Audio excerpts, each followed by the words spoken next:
Nodulation, right? Nodulation has been the name of the game. How do we get more nodes on those roots? How is TuneUp Plus soybeans helping us for that? So any of the guys that are doing high yield and that are raising 100 bushel beans, 200 bushel beans, when you get in those environments, one of the big factors really is how do you get your soybeans to nodulate? And it's not just the number, although the number is highly critical, but it's also size. Because if you've ever cut open a nodule, the pink side, when it's pink, that's when it's doing its work. It's fixating, it's fixing nitrogen, right? So the more you can do, the more you can get, and the bigger you can get, the more nitrogen you can fix. And JC knows this just like I do, that soybeans are nitrogen hogs. It takes a lot of nitrogen to raise beans. But when I look at the pail, I would point to the pail and say, there's two capsules in there that are completely bradyrhizobia, and that's the inoculant. And I would tell you, from my personal experience with the pail and growers that I've worked with, is that is absolutely the workhorse of this pail. We're really excited that we have the ability to put a very high concentration of bradyrhizobia on the seed at the time of planting for the specific purpose of nodulation. I would agree. Soybeans definitely need lots and lots of nitrogen. I mean, it's probably actually even more than corn.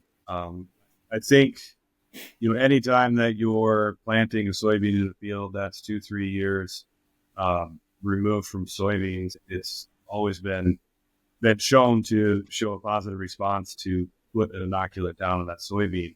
And I think really now that we're starting to get into these higher effective products like what the tune-up pails for soybeans have in them, you can start seeing an ROI even every year if you're on every other year rotation.